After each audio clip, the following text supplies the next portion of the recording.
Arsenal put on probably the most dominant performance of the Premier League this season, beating West Ham 6-0, at West Ham Stadium. That is such a statement in this year's title race. But I'm going to tell you in this video what tactic Mikel Arteta deployed in this game and for the game against Liverpool, and it worked perfectly. 2 wins out of the last 2 games since using this tactic, and it's definitely a tactic that can help us massively going forward in this title race, because I don't think there's much teams can do about it, so we will get into that.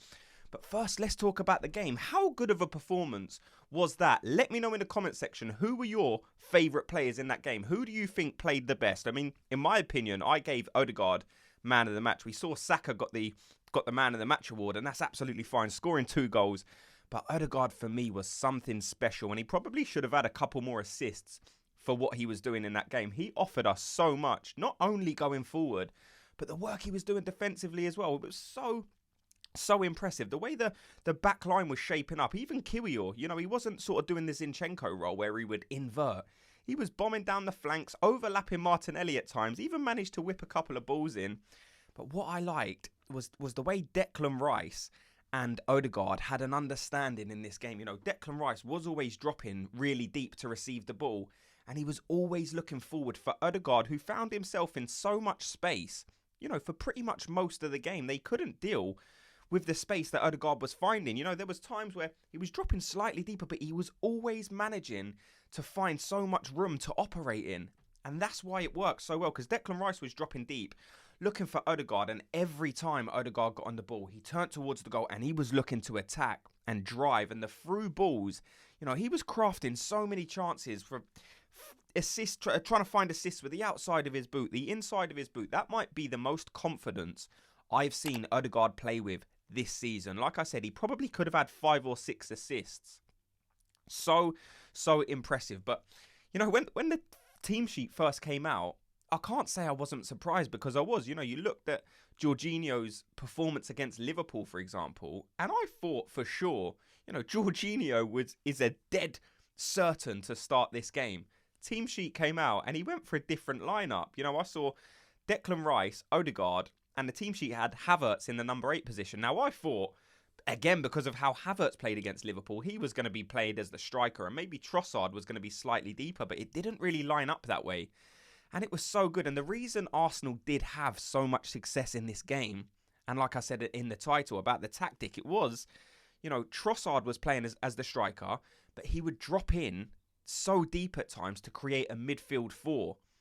So instead of Zinchenko, obviously he wasn't playing, Kiwior was, so Kiwior kept out wide, but Trossard dropped in to make that midfield overload, and then they don't have the players to drop in and cover, because, if Trossard drops in, the centre-backs can't drop in or go forward so much to help out in that midfield area, because it's going to leave them vulnerable at the back. So usually when Zinchenko would drift in, the right winger on the other team would then drift in to kind of just help overload the midfield in their advantage. But they didn't have that. West Ham couldn't do that. And we even saw that in the Liverpool game.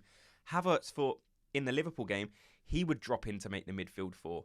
And in this game, Trossard, he would drop in to make the midfield 4. And when Trossard did drop in, the amount of passes and the accuracy of his long balls out wide was exceptional. I've never seen Trossard play those types of balls in an Arsenal shirt. And the fact he can do that now, Gabriel Jesus is probably going to struggle to get back into this starting lineup when he does come back from injury, because, you saw Havertz in the last game play that position and he played it so well. And you saw Trossard in this game play the position and he played it so well. And we'll just talk quickly now on the injuries. And I was surprised that we didn't have Zinchenko, Gabriel Jesus, Thomas Partey or Tomiyasu even in the squad for this game. I thought for sure Tomiyasu would be in. He come back over a week ago from the Asia Cup. So he's fully fit. It's not like he's carrying an injury. We haven't heard anything in terms of an injury. So, if you've just played competition football, you're probably going to be match fit to be able to start Premier League games. The only thing I can think of is maybe, after competition football, you get knocked out with your nation. Maybe you're a bit down, and Mikel Arteta perhaps decided to give him an extra week just to recover, just to relax before trying to get his head back in the title race, because that's exactly what Arsenal are in at the minute.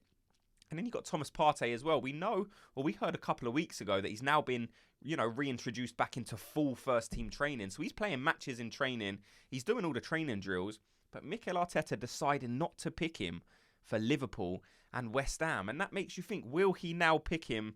Because we have got a slightly easier game on paper, you would imagine. We've got Burnley coming up next. So is that Mikel Arteta's thinking, maybe bring him back in a slightly easier game? There's no easy games in the Premier League, but you know what I mean? It's a lower league table team. Maybe give him some minutes in that game and just help his rehabilitation in that way. But this result in terms of the title race is so big because, like Arsenal have sort of lit the torch and put it down and said, listen, we're still here. This was the kind of performances Arsenal was putting on early in the season last season where everyone was saying, wow, look at these performances. But then the performances kind of did drop off towards the end of last season. And that's where Arsenal are looking different this year. We're getting to the business end of the season now and Arsenal are going away to West Ham and putting 6 goals past them. You don't even see Man City doing that. You don't see Liverpool doing that. And Arsenal, on paper, did have the hardest game of this game weekend. We saw Man City against Everton. They had a good 2-0 win. Haaland coming back, De Bruyne coming back. That's obviously a boost for their title hopes. But Arsenal's game on paper, you saw Liverpool having Burnley. Again, they won 3-1. But Arsenal, you look at West Ham, and if any team was going to slip up out of them 3 in the title race, you definitely look at that game away at West Ham, and you think this is a tricky place to go. West Ham are a good team this season. Last season they perhaps struggled in the league. They obviously done well in Europe. But if you look at their league position this season, like I said, they did have a better goal difference than Man United going into this game. They scored more goals than Man United going into this game. So this is not a team that's a rollover. This was definitely a hard game and a game on paper that I'm sure Pep Guardiola and Jurgen Klopp looked at and thought, oh, West Ham could do us a favour here because West Ham are a good team. But if you look at the next lot of games coming up, and then it looks like it twists around. Arsenal probably, like I said, on paper have the easiest game. Arsenal versus Burnley should be a comfortable game, especially if we keep playing the way we have been in these last couple of games. Arsenal should be able to play Burnley, put out, you still want to put out a strong enough team for sure. And that's what I like about this Arsenal team with Trossard and Havertz in it. These are not players that are overplayed. You hear people saying, maybe Saka's overplayed, he needs a bit of rest. But Havertz and Trossard have come in the last couple of games and played so well. And they're going to be full of energy because these are essentially rotation players. We know Havertz has played more than Trossard, but they've still not played every single game. There's been parts of the season where Havertz has been rested. There's been parts of the season where Trossard has been largely rested. So these are guys that are going into the back end of the season with full fitness. And that's why Arsenal have a massive benefit going into this second part of the season, and especially these next set of games, because Liverpool have Brentford. Again, Brentford can be a tricky tie. And then Man City have got Chelsea. Chelsea aren't that great this season, but they still have the players that are able to put in some good performances. So if I'm looking at any of them games, you would have to say Arsenal probably have the easiest game. Liverpool versus Brentford, definitely able to slip up in that game, Liverpool. But that Man City versus Chelsea game, we need Chelsea to do us a favour in that game. If Man City can drop a couple of points between now and the end of March, that would be massive going into that tie, because that is the tie that may just decide the title this season. Arsenal play Man City at that Etihad on the 31st of March, and that game is a colossus in terms of this year's title race. Whoever wins that game may just be title favourites. But that is just my opinion, and I would love to know yours. So let me know in the comment section, what did you think of that performance against West Ham? Like I said, let me know who your favourite performers was.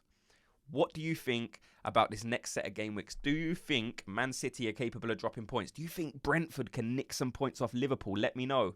Thanks so much to everyone for watching and listening. As always, before you go, just hit that like and subscribe button, and I'll speak to you all in tomorrow's video. Gooners, have a good day.